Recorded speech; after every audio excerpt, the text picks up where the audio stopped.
Hey, it's me, Kodak Black. I don't stay in the projects no more. I'm a suburbs kid. Have you ever seen that video? Hey, I'm a suburban. Hey. Oh, I'm crying. Just started crying. Wow. What's good, everyone?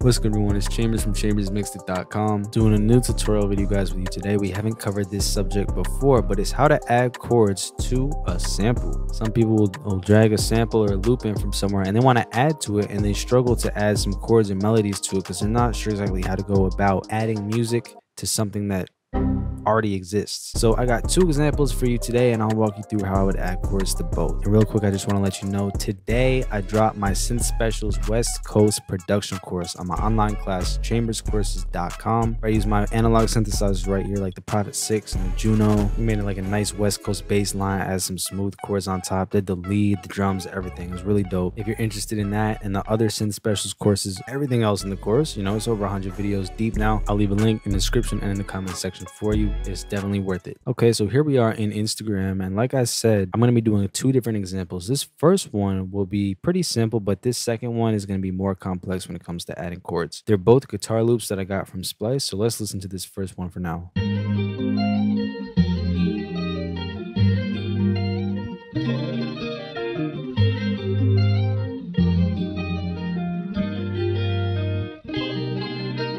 So maybe you want to use that in a beat of yours and you want to add some chords, but you're not sure how, where, and when to put them in.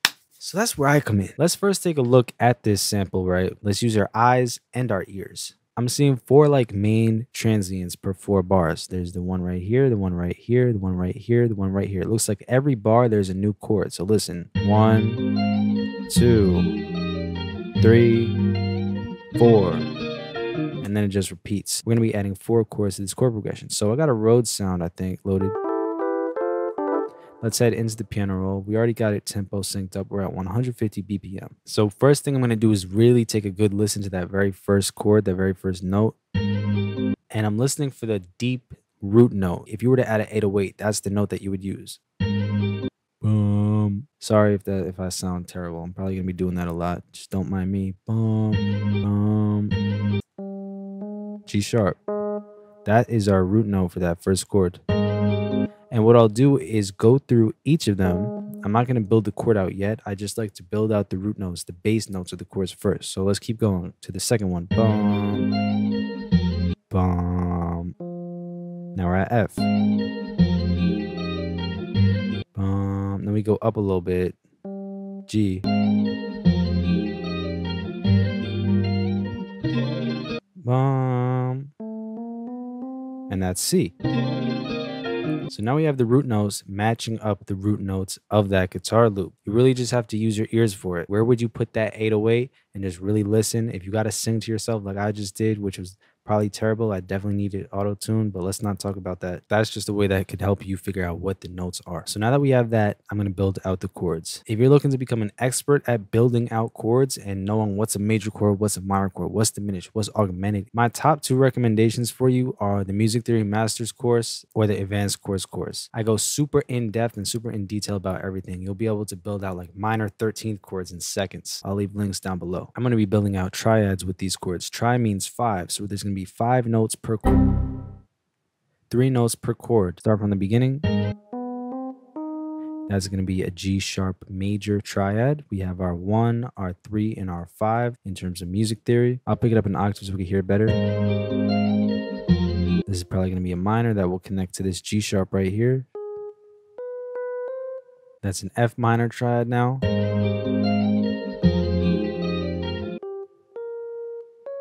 Another minor chord, G minor triad. And another minor chord, that's a C minor triad.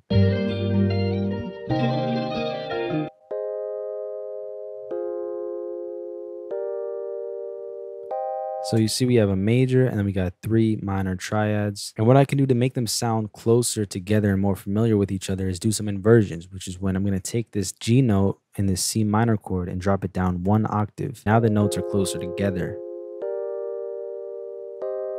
Let's drop the whole thing back down an octave.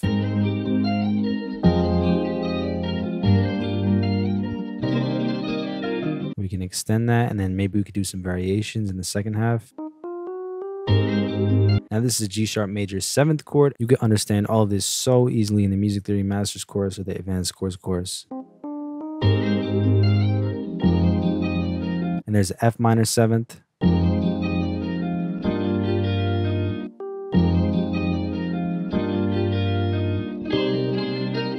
I'm really just taking the basic triads that we had and extending the chords and building on them to make them more complex.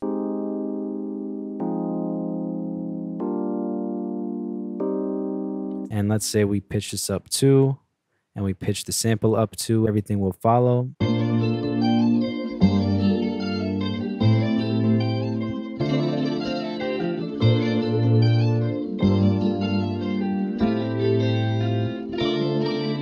So there was a really simple one because the chord was 1 per bar and you could hear it. You could identify those root notes pretty easily. We built out our triads and then eventually we just added on top of that. So that was a pretty simple one. Now we're going to do this one, which might be a little bit more complex.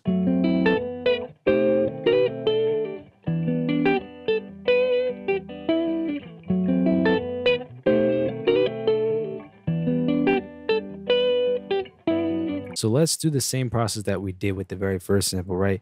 We zoom in. Look, there's a chord right before the bar. So that's not going to be as simple as just locking it onto the grid and building out your chord. You're going to have to figure out the timing a little bit now. So let's add a new pattern and let's just get right into it. I'll do the first 4 bars like we did last time. Bum. F sharp. See? Ooh, that's tricky because you can't directly hear a root note on that second chord.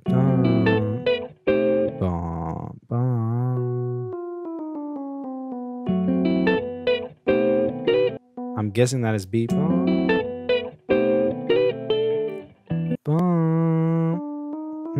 E.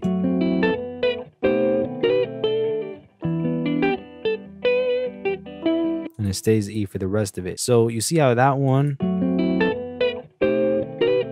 there was no direct like bass note that you could hear. That's when you really like, if you're at that skill level, your brain will fill that up for you and you'll just know what it is. And that comes from just days and days and days of making beats and also listening to other music all the time. You listen to all different types of music, understand different types of chord progressions. Your mind is going to kind of unlock and you'll be able to hear things more easily. All right, so we got these 3 notes. This one is a little bit trickier because some people would have just put the note right there when the chord actually hit right there, right before it. But that one's right on the grid and that one's right on the grid. Let's see, we got this F sharp. Probably going to be a diminished chord. Has a lot of tension in it.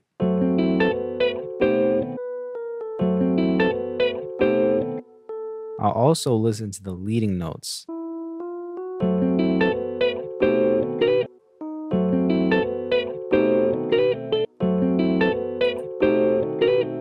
I might put that B up an octave.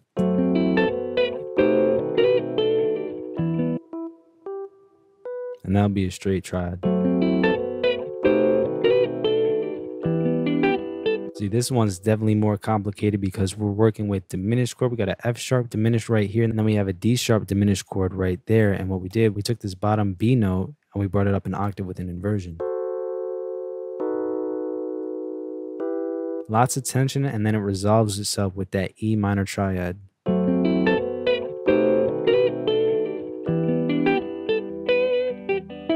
And then we do it again. And then we got this second half to work with. It might look like a different chord, but I'm actually just taking that E from the E minor triad and bringing that up an octave. There's an inversion. But like we did in the last one, I like to add some stuff to the second half.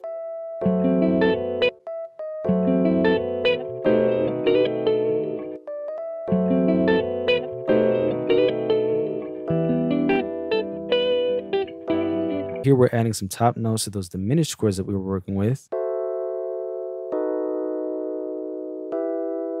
I'm following the same pattern that I see right here, which is this C down to this B, which is a half step. Great for adding tension. And look at the distance between these two. 1, 2, 3, 4. So it's that same idea with those notes right there. We're going 1, 2, 3, 4.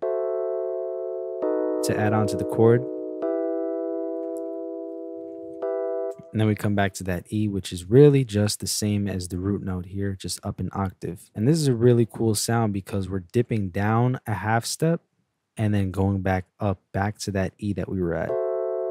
Lots of tension and then resolution.